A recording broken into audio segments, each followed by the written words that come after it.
Es ahora el turno ya del desarrollo de las consultas post-COVID y, en primer lugar, el doctor Pablo Mariscal, que va a hablar la puesta al día de estas consultas, cómo está en el momento actual. Pablo, perdona, si cuando te queden 2 o 3 minutos también te aviso, para no pasarnos de tiempo. Por ahora vamos muy bien. Muy bien, Ana. Bueno, buenas tardes. Voy a presentar una puesta al día de la consulta post-COVID. La estructura de la presentación, bueno, en primer lugar hablaré un poco de la guía de práctica clínica, después de los estudios publicados al respecto y, por último, de nuestra experiencia en comparación con la evidencia disponible. En primer lugar, hablar de cómo se denomina este conjunto de síntomas después del COVID. La OMS recomienda que se le denomine condición post-COVID, pero en función de las diferentes sociedades y organizaciones científicas recibe diferentes nombres como síndrome post-COVID, COVID persistente, etcétera. Así que será importante de cara a un futuro homogeneizar un poco estos términos para seguir elaborando guías y realizar trabajo de investigación. ¿Cómo se define el síndrome post-COVID o condición post-COVID? Bueno, he puesto la definición de las guías NICE, que son las que se utilizan en Gran Bretaña, y aparte es una definición también aceptada recientemente por la Organización Mundial de la Salud. Se define como la persistencia de la clínica a partir de 12 semanas después del inicio del episodio agudo.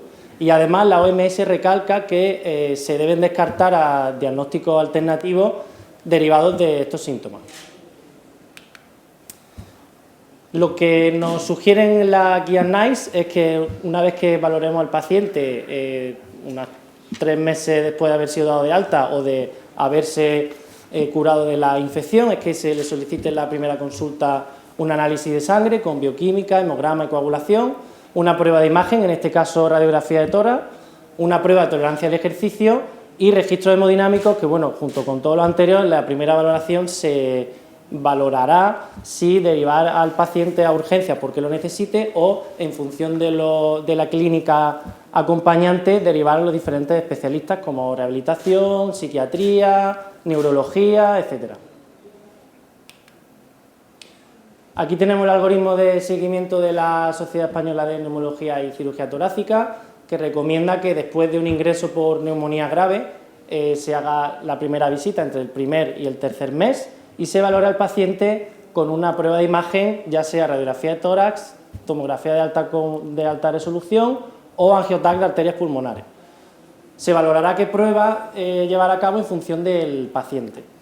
Luego, aparte, también se puede complementar el estudio con análisis de sangre, con pruebas funcionales respiratorias, y una vez que se haga un estudio completo del paciente en la siguiente consulta, junto con los síntomas, se decidirá si dar de alta con seguimiento ambulante por atención primaria o derivar a las consultas monográficas pertinentes, ya sea enfermedades intersticiales o de enfermedad vascular pulmonar. Ahora voy a pasar a la segunda parte de la exposición, que son los estudios publicados al respecto. Voy a empezar con un trabajo que se hizo en China a principios de 2020, que es un estudio de cohorte donde se hizo un seguimiento de los enfermos que habían estado ingresados entre enero y mayo de 2020, con un seguimiento a 6 meses. Aproximadamente fueron 1.700 pacientes. Lo dividieron en 7 categorías, pero solamente incluyeron aquellos de la categoría 3 a la 6, es decir, todos los ingresados, ya sean sin oxígeno, con terapia de alto flujo, ventilación no invasiva y ventilación mecánica invasiva. Lo que se hizo con estos pacientes fue dar un cuestionario de escala de disnea de la MMRC para ver qué grado de disnea tenían estos pacientes. Pasaron también un cuestionario de calidad de vida, en este caso el Euro Quality of Life, que lo que mide es la calidad de vida relacionada con la salud, en 5 dimensiones: movilidad, cuidado personal, actividades cotidianas, dolor o malestar y ansiedad, depresión. Y cada una de ellas se valoraba en 3 rangos de gravedad. Se pasó también un registro de accidente cerebrovascular y un cuestionario de síntomas elaborado por ellos, que en definitiva para lo que servía era para ver qué clínica había sido derivada de la infección.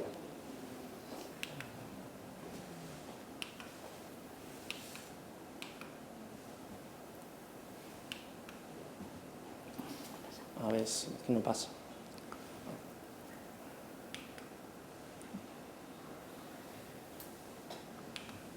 Vale. Las pruebas complementarias que se llevaron a cabo fueron un análisis de sangre con hemograma, bioquímica, coagulación, una serología con anticuerpos que ya realizaron en la fase aguda y en el seguimiento, una prueba de imagen, en este caso una tomografía de alta resolución, prueba de función respiratoria y una ecografía Doppler de miembros inferiores. Recalcar que esto lo hicieron en todos los pacientes de categoría 5 y 6 y en la mitad de los pacientes de categoría 3 y 4, a los cuales aleatorizaron para ello. Aquí vemos un poco una descripción de cómo fueron estos pacientes. La N fue de 1733 y en definitiva esta tabla lo que resume es que aquellos pacientes con más categoría, es decir, con más gravedad, tenían más comorbilidades y recibieron mayor cantidad de fármacos. En cuanto a los resultados, aquí se observa como en la comparación de los pacientes más graves, es decir, categoría 5 y 6, con respecto a los ingresados más leves, es decir, sin oxígeno, tenían más probabilidad de desarrollar síntomas a largo plazo, de reflejar menor calidad de vida y de tener un mayor grado de disnea. Aparte, también estos pacientes más graves tenían más probabilidad de tener un peor resultado en la prueba de la marcha de los 6 minutos.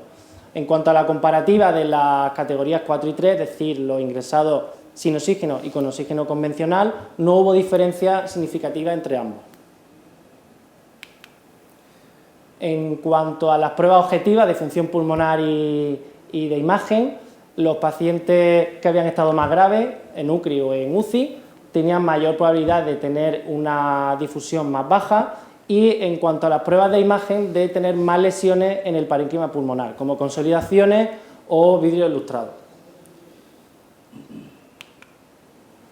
Por tanto, las conclusiones del estudio es que la mayoría de los pacientes tenían al menos un síntoma, como disnea, debilidad muscular, insomnio, ansiedad o depresión, y esto concuerda con las secuelas descritas por el virus del SARS-CoV-1, que si bien no fue una epidemia tan grande como esta, pero los pacientes que sufrieron este virus sí que se ha descrito que tienen secuelas bastante similares.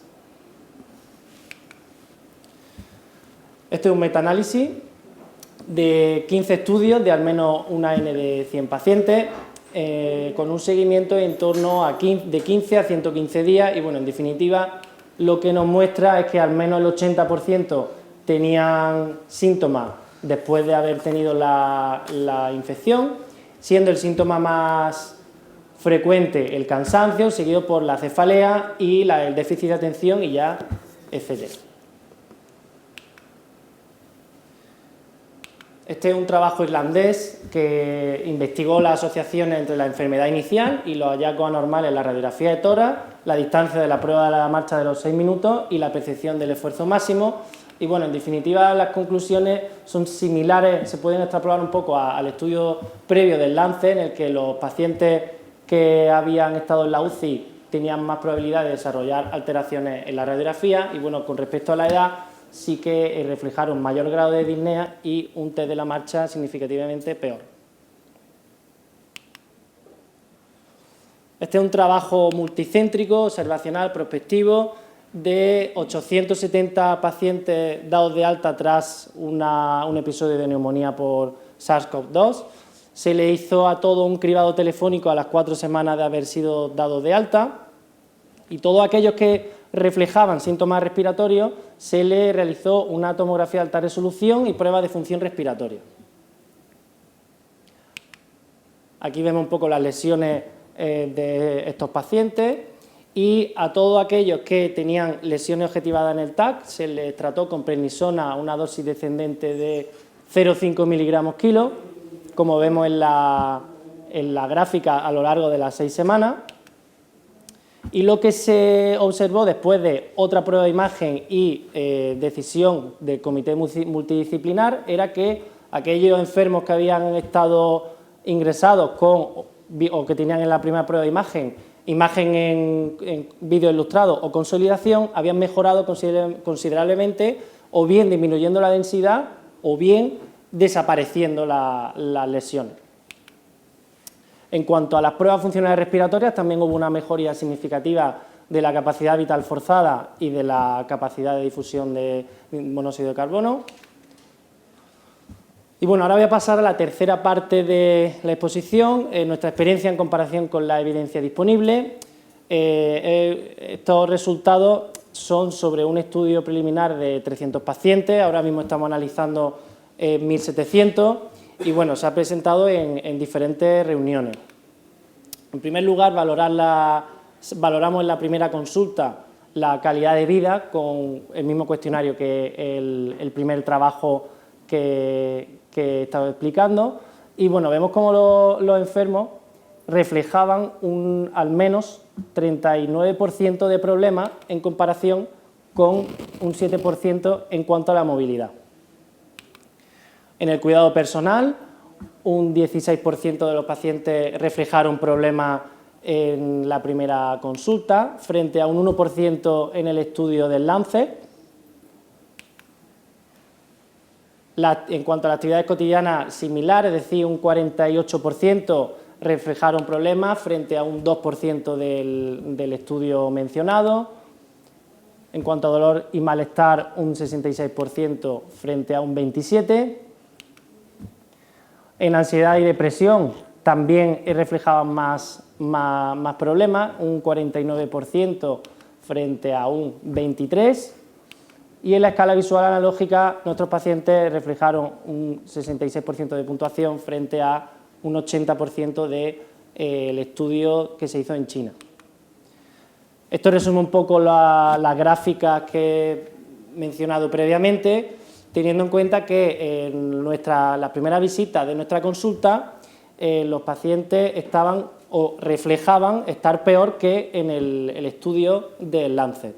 Sin embargo, en cuanto al orden de las dolencias o las molestias que tenían, el orden era exactamente el mismo, es decir, lo que más se quejaban era dolor y malestar, seguido de la ansiedad y depresión y de la movilidad.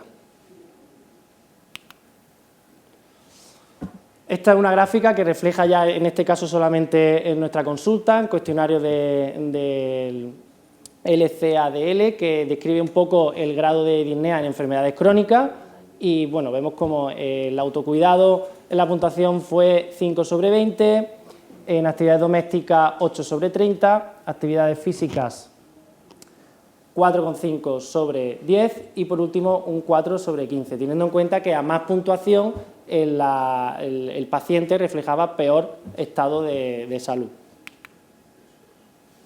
Por último, comparar un poco qué tipo de síntomas se dieron en nuestra primera consulta, otra vez en relación con el estudio del Lancet, que es el que más tiene publicado hasta el momento. En nuestro caso, el más frecuente fue la disnea, seguida de cansancio, mientras que en el estudio del Lancet fue el cansancio seguido de las dificultades respiratorias. Hacer mención especial a la artralgia, que también se dieron mucho en la primera consulta de nuestros pacientes, y decir que la mitad de los pacientes que presentaron disnea en nuestra consulta tenían un grado mayor o igual a 2, siendo 66% grado mayor o igual a 1 en comparación al 26% que se objetiva en el estudio de China. Y luego, por último, estos son síntomas mucho menos frecuentes, al menos en nuestra consulta, y su comparación con el trabajo chino, en el que sí que se dieron con más frecuencia, como por ejemplo la alopecia, las palpitaciones y el dolor torácico. En definitiva, en nuestra unidad post-COVID, los pacientes en la primera consulta presentaron una mayor afectación de la calidad de vida, persistencia de síntomas respiratorios y otro tipo de clínica, y compromiso de la actividad física cotidiana. Pues nada, esto es todo y muchas gracias. Muchas gracias al doctor Mariscal. Y ahora interviene el doctor Carlos Carpio, que va a contar la experiencia en cómo se ha montado en el Hospital La Paz la consulta post-COVID y sus resultados, por lo menos parciales. Buenas tardes. Buenas tardes. Para describir la experiencia en el desarrollo de la consulta post-COVID, seguiremos esta estructura. Y me gustaría primero mencionar a grandes rasgos lo que es la situación global que ha habido del COVID, o de la COVID, perdón, Esos son datos de hace de una semana. Vemos que son casi 240 millones de casos confirmados en el mundo, datos de la OMS, de los cuales hay casi 5 millones de muertes. En España, lo podemos ver más abajo, son también datos muy importantes, donde se ve que casi las muertes pues, han ido subiendo de una forma importante, donde en la Comunidad de Madrid nos centramos cada vez más datos de la Red Epidemiológica de Vigilancia de la Comunidad de Madrid. De hace una semana ya estamos llegando a casi el 1 millón de enfermos con esta enfermedad. Centrémonos un poco más, reduzcamos el espacio y ya con lo concerniente al Hospital La Paz, me gustaría agradecer con esto al Servicio de Medicina Preventiva que nos ha facilitado la información. Desde que inició la pandemia hasta el 30 de septiembre de este año, había un total de 6.870 pacientes hospitalizados. Si tomamos en cuenta estos números, ya directamente hablando del Hospital La Paz, más pacientes que podrían ser derivados de atención primaria o pacientes que podrían ser remitidos desde urgencias, vimos que era necesario tener algún protocolo de seguimiento de estos enfermos. De esta forma, en mayo del 2020, estamos hablando de cuando comenzó a disminuir la primera ola, a reducirse, tuvimos las primeras reuniones con el Comité Directivo del Hospital La Paz, con distintas especialidades médicas directamente implicadas y también con lo que es la Dirección de Enfermería. El objetivo era claro, desarrollar una unidad o una consulta de seguimiento de estos pacientes que tuviera 5 objetivos. Por una parte, elaborar el protocolo de actuación, la selección de los pacientes que deberían ir a esta consulta, la ejecución de este protocolo, así como también el seguimiento y la terapia de estos pacientes, evaluar los resultados y promover la formación y la investigación. Al lado derecho de la diapositiva vemos la foto donde es el proyecto que se presentó a la Dirección Médica en mayo del 2020. Este protocolo contó con un comité asesor que estuvo dirigido por la Dirección Gerencia, el doctor Rafael Pérez Santamaría, la Dirección Médica, los doctores Juan José Ríos y la doctora Concepción Prados, neumóloga del hospital, Dirección de Enfermería, doña Esther Rey Cuevas y doña Teresa López Quesada, Dirección de Gestión, doña Alicia Puertas Martínez y Dirección de Recursos Humanos, doña Alicia del Pozo Díaz. Hubo servicios responsables, los directamente implicados destacando neumología y también hubo varios servicios colaboradores. Me gustaría también describir la labor del servicio de informática, que también prestó mucho apoyo en esta consulta, porque con ellos permitimos desarrollar unos documentos monográficos en el sistema HSIS, que es la historia clínica electrónica que manejamos en el hospital. Uno fue de diseñar una consulta, el cribado de la consulta telefónica, diseñarla a nivel del HSIS, un sistema monográfico, y también el diseño monográfico de la consulta presencial. Y esto iba a agilizar la actividad asistencial de los pacientes, permitiría tener unos informes más precisos de estos pacientes y también recoger datos y extrapolarlos después para futuros análisis. Por otra parte, con el servicio de informática también desarrollamos un perfil de peticiones personalizado, de tal forma que con un enlace único se podrían generar distintas peticiones que ya posteriormente podrían editarse en el mismo momento de pasar la consulta. Y también me gustaría recordar que se hizo mucho énfasis en lo que es la telemedicina y con eso estuvimos también facilitados con el servicio de informática. Seguimos en todo momento las recomendaciones del Servicio de Medicina Preventiva y de Salud Laboral y con el Servicio de Análisis Clínicos, junto con el Servicio de Medicina Interna, realizamos un perfil de petición post-COVID para que todos los pacientes, o la mayoría de ellas, contase con una serie de marcadores o biomarcadores que sean homogéneos durante la consulta. La Consejería de Sanidad, como bien se dijo hace unos minutos, vio esta consulta tan importante que nombró 2 médicos responsables a través de la Dirección Médica del Hospital. El profesor Francisco Arnaiz, jefe del Servicio de Medicina Interna, y el profesor Rodolfo Álvarez Sala, jefe del Servicio de Neumología. En cuanto a los recursos humanos necesarios para atender esta consulta, si vemos al lado izquierdo lo que es el proyecto o el protocolo de seguimiento de estos pacientes, los pacientes iban a tener en promedio 3 o 4 visitas durante el seguimiento. Si tomamos en cuenta que en la primera ola hubo aproximadamente 4.000 pacientes, estamos hablando de un total de 12.000 a 16.000 visitas anuales que iban a tener estos pacientes.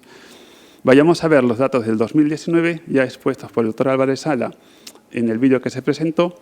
El servicio de neumología contaba en el 2019 con 25.000 a 27.000 visitas anuales por consultas externas. Sumarles 12.000 a 16.000 visitas de otros pacientes significaría incrementar un 60% el número de consultas al año. Y esto pues conllevaría o haría necesario la contratación o la inclusión de 3 o 4 neumólogos por lo menos. El espacio físico escogido fue el Hospital Carlos III, el área de consultas externas de neumología que están localizadas en la primera planta.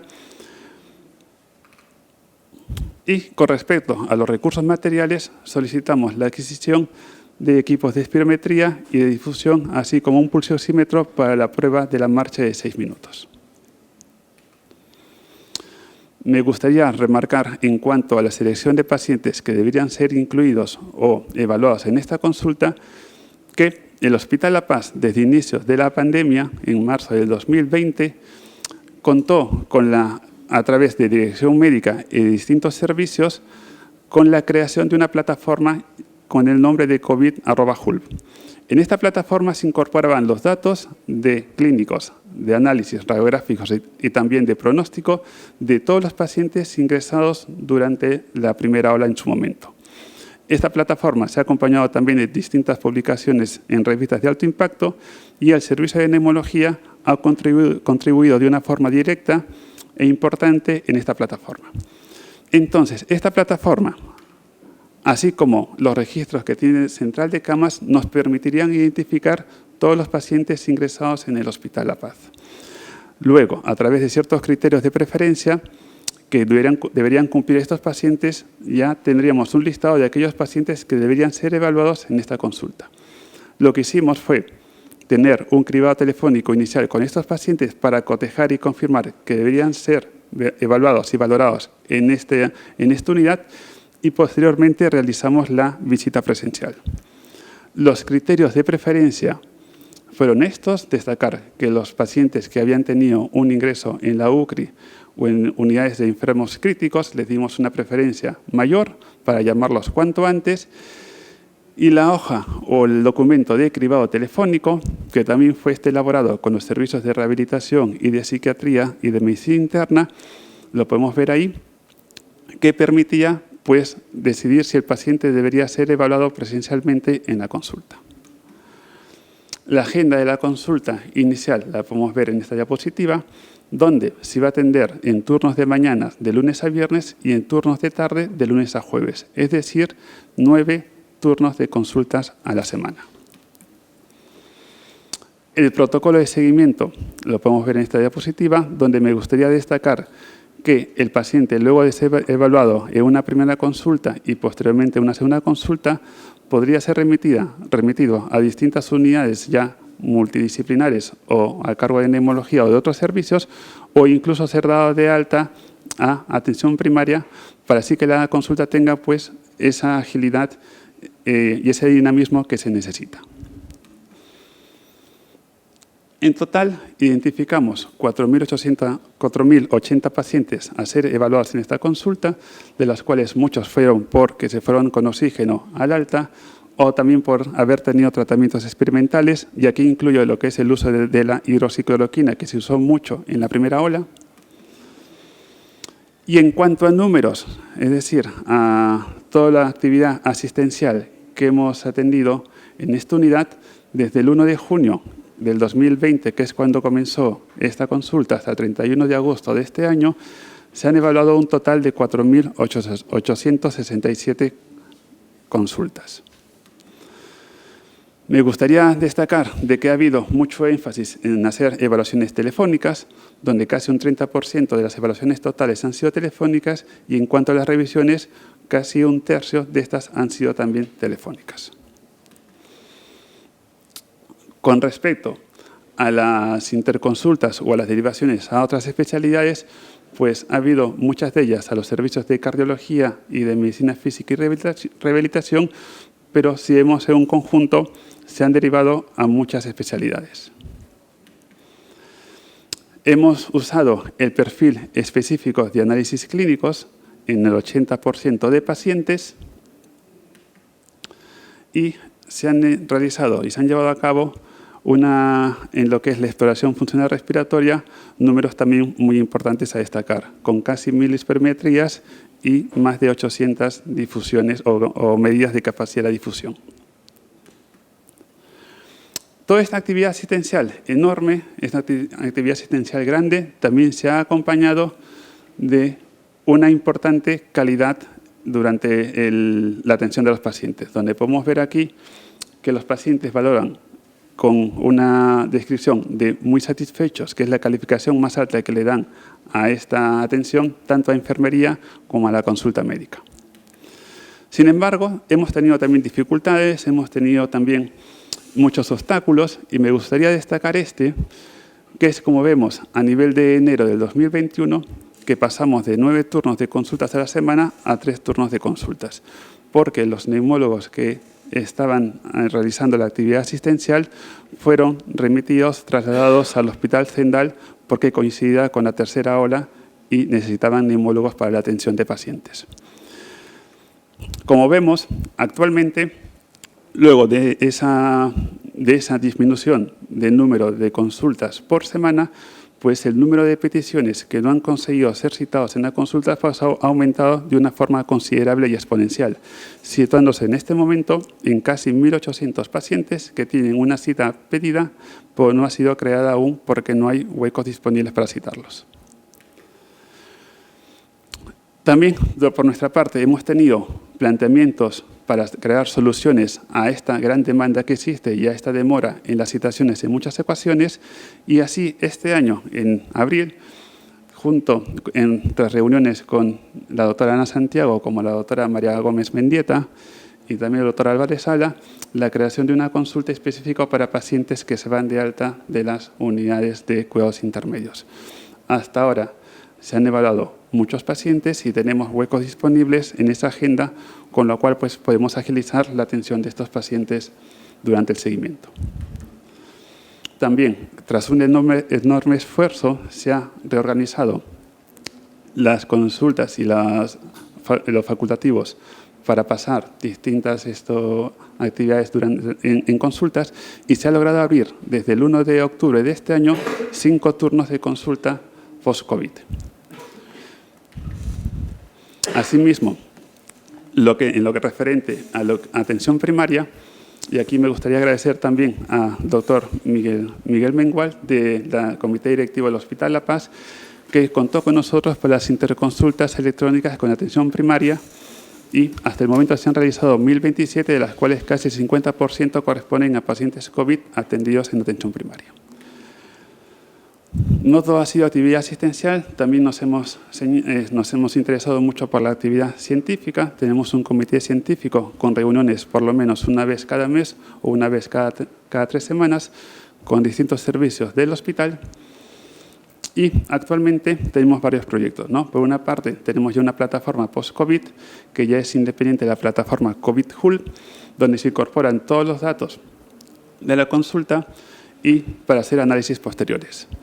Por otra parte, tenemos un grupo de investigación ya post-COVID también, y tenemos actualmente, como ya comentó el doctor Mariscal en la anterior exposición, tenemos actualmente un protocolo de seguimiento y también análisis de biomarcadores pronósticos con más de 1.600 muestras recogidas y con 600 pacientes incluso con 2 muestras recogidas durante su seguimiento para hacer análisis longitudinales. Con el servicio de radiología tenemos un proyecto en común para hacer los análisis de las técnicas de mapa de yodo que ellos usan con muchos pacientes de la consulta post-COVID, y en enero de 2021 ya contábamos con 220 pacientes con y sin tromboembolismo pulmonar o con o sin vasculopatía en estos mapas de yodo para hacer los análisis.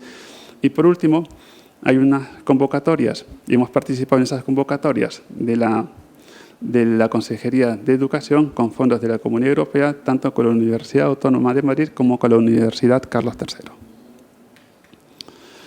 Igualmente, Enfermería también participa activamente en lo que son la investigación y proyectos de investigación con los pacientes de esta consulta.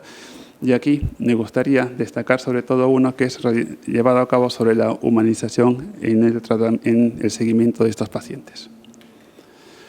También estamos con un objetivo claro, que es, por ejemplo, la primera jornada de actualización post-COVID, que la llevaremos a cabo el 2 de diciembre de este año, y próximamente lanzaremos el Twitter para las inscripciones. Y también tenemos como tarea la redacción de un manual post-COVID, que lo llevaremos a cabo este año y en el primer trimestre del siguiente año. Me gustaría agradecer a los servicios implicados y a Enfermería en la atención de los pacientes durante el seguimiento de la consulta post-COVID, y también al servicio de neumología en completo por la gran atención y la gran calidad que han tenido en la evaluación de los pacientes en general durante la pandemia. Muchas gracias.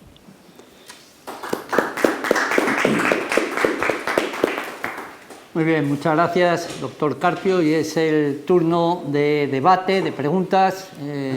Doctor Pino, tenemos un poco de tiempo, ¿verdad? Sí. Creo que hay preguntas en la sala, entonces le damos prioridad a la sala.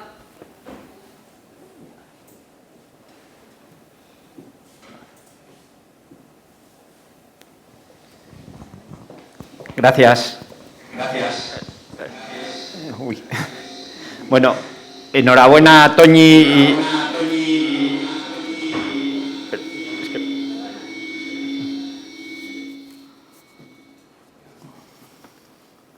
¿Ya? Enhorabuena, Toñi y Ana, por vuestra actividad y por vuestra excelente exposición. Yo quería comentar una cosita con respecto a la nomenclatura que utilizamos, ¿no? El título de la sesión es Puesta al día de las UCRIs, y entiendo que el nombre de la UCRI no es una errata, ya que todos hemos tenido que pelear, sobre todo en momentos prepandémicos, para hablar con mucha timidez a nuestras direcciones, usando la palabra intermedios, no fuese a generar susceptibilidades. Pero yo creo que en esta situación en la que estamos ahora, en la que ha habido un esfuerzo enorme por explicar a la población lo que era una UCRI, que ha habido una campaña mediática muy bien llevada, yo creo, y que nos ha colocado a neumología en una situación en la que la gente entiende lo que hacemos en una UCRI. Utilizar denominaciones que pueden llevar a cierta confusión y que tampoco están contempladas en la literatura. Es decir, en la literatura, en la anglosajona, hablamos de HDUs, de High Dependence Units, o de Respiratory Intermediate Care Units, y en SEPAR, que yo sepa, no hay en ningún documento que se contemple como tal el nombre UCRI. ¿No creéis que es el momento de dar ese salto y de que incluso la propia consejería utiliza el nombre de la UCRI sin ningún pudor, y que yo creo que debemos reivindicar como neumólogos el poder utilizar un nombre común a todas las unidades?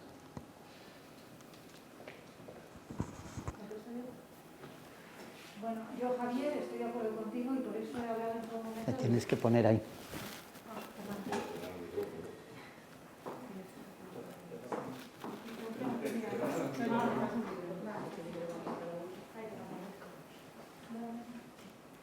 Yo, Javier, estoy de acuerdo contigo y si te das cuenta, en todo momento en mi exposición he hablado de la UCRI. Pasa que en el título he puesto la charla que se me pedía. Yo creo que se debe llamar UCRI.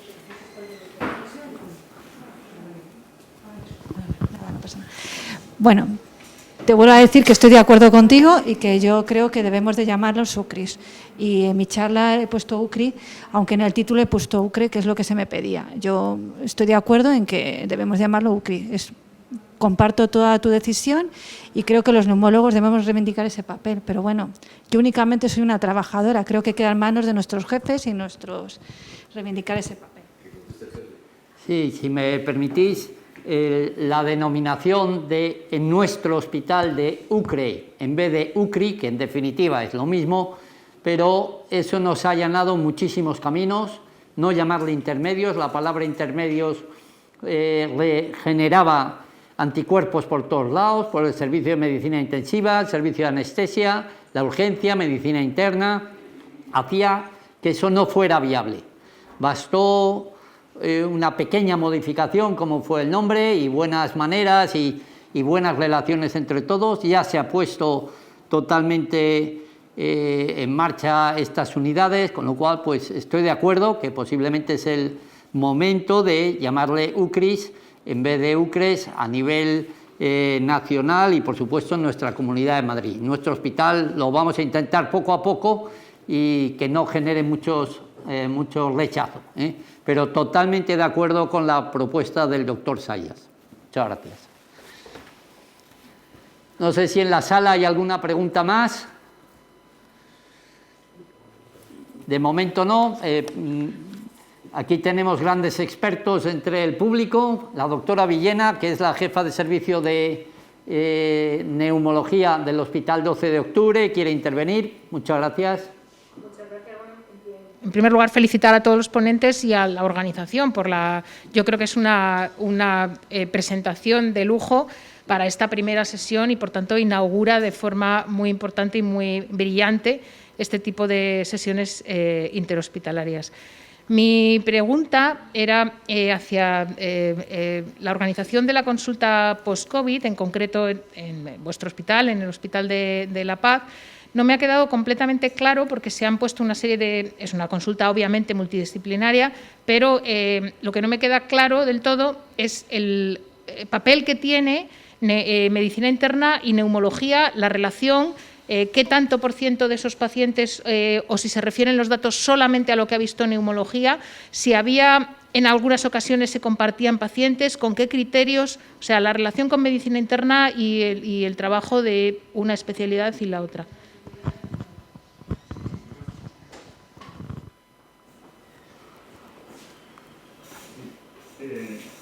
Gracias por la pregunta.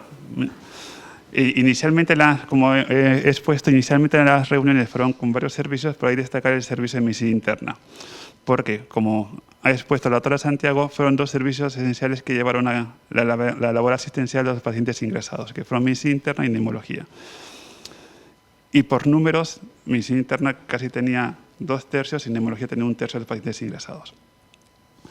Ahora, en ese momento, cuando se comenzó a llevar a cabo la consulta, todavía se tenían muchas interrogantes, sobre todo lo que son las complicaciones a corto plazo, moderado y ahora incluso a largo plazo, que no lo sabemos. Entonces vimos importante en ese momento tener una consulta multidisciplinar. Entonces estos son números que son los números de neumología, pero que también hay muchos de estos pacientes que han sido evaluados conjuntamente con medicina interna o algunas veces no han sido evaluados con medicina interna, dependiendo de los casos. Y eso que nos ha permitido de tener al paciente como centro, ya no tanto el servicio, y abordarlo de una forma conjunta en muchas ocasiones en una misma visita, ¿no? Y esto, al final, ya ahora que tenemos ya la consulta totalmente llena, como hemos expuesto, tenemos una duda de cuántos con enero de este año, cómo va a ser las renovaciones para muchos contratos. Entonces, muy probablemente lo que es la actividad termine separándose en la agenda, en muchos días, porque ya los números no nos permiten tener en muchas ocasiones esa doble evaluación que teníamos antes. Pero independientemente de eso, yo creo que los pacientes, a pesar de esa espera que han tenido varias veces, lo que hemos obtenido, lo que hemos visto, es que han visto que la consulta ha tenido una gran calidad hasta ahora, como lo que he expuesto, y que se han sentido sobre todo que los tratamientos han sido eficaces, o sea, que han sentido que han mejorado su estado de salud, con esta visión inicialmente multidisciplinar. Muy bien, no sé si alguna otra cuestión. El doctor García Río, futuro presidente de SEPAR en muy breve tiempo. Bueno, muchas gracias. En primer lugar, quería expresar mi felicitación a las dos responsables de las dos UCRIs del hospital por su presentación, por los datos presentados, y también al doctor Mariscal y Carpio por la presentación de la consulta post-COVID. Y mi pregunta van dirigidas en relación con la consulta post-COVID. Más allá de lo que es la organización y de los datos que habéis mostrado inicialmente de cuestionarios y de afectación en esa primera visita, tenemos ya información de datos de desenlace, de datos de evolución pronóstica, sobre todo, por ejemplo, en relación con respuesta a tratamientos, con distintas resolución de los patrones en vídeo de ilustrado, con aspectos de este tipo y a partir de ahí eso de alguna forma puede modular el protocolo de actuación. Y la segunda pregunta es simplemente conocer vuestra opinión. Ahora mismo la Mesa Interterritorial de Sanidad ha puesto en marcha un grupo de expertos para definir lo que en España va a ser COVID persistente. Esto es algo que va a resultar muy relevante, puesto que gran parte de la inversión va a venir determinada por esa definición de COVID persistente. Y desde ese punto de vista mi pregunta es que, en vuestra opinión, ¿qué criterios debería contemplar esa definición de COVID persistente?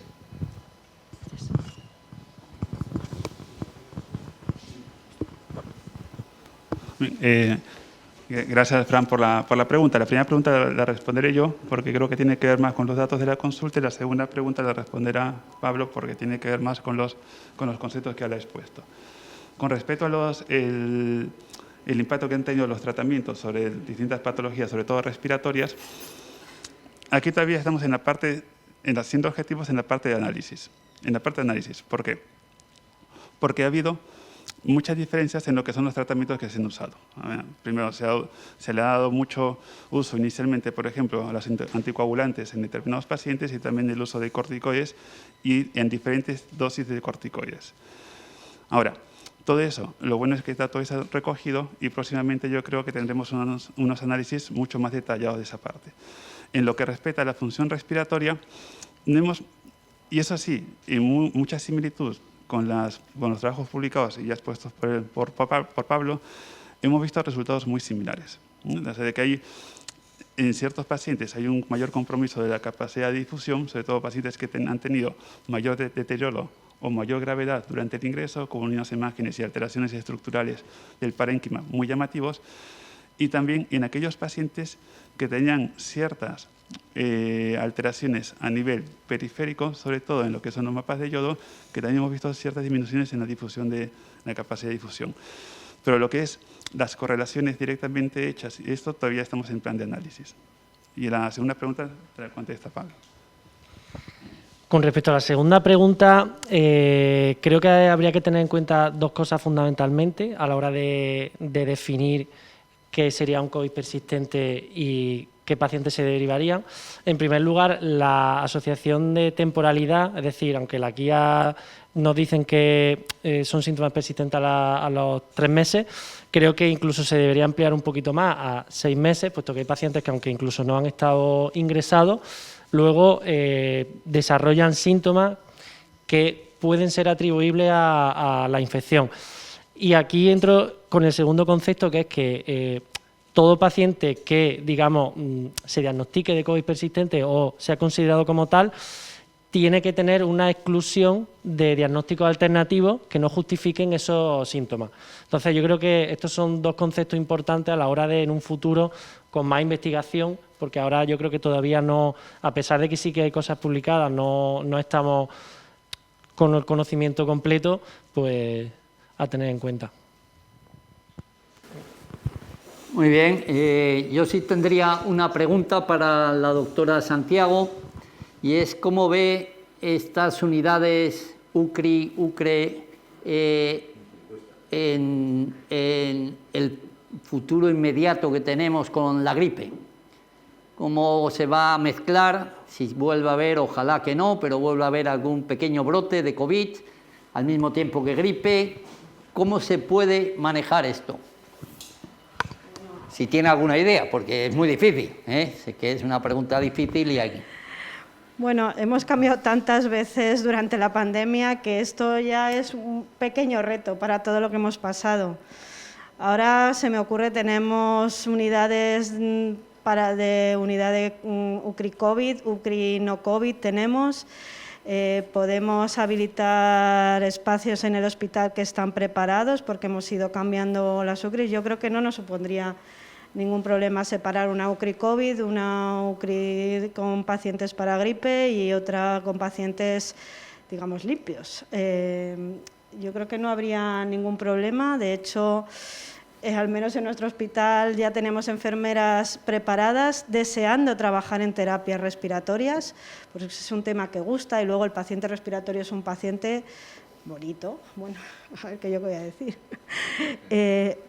Y yo creo que tenemos, vamos, ahora mismo se me ocurre, si hubiese un pico de gripe, podríamos volver a abrir la unidad de la tercera de trauma, que creo que tanto enfermería como supervisoras o la dirección médica estarían encantados porque está totalmente preparada para eso, y de hecho solo hace ni un mes que se ha cerrado, ¿vale? Por la reducción de camas, por la reducción del COVID.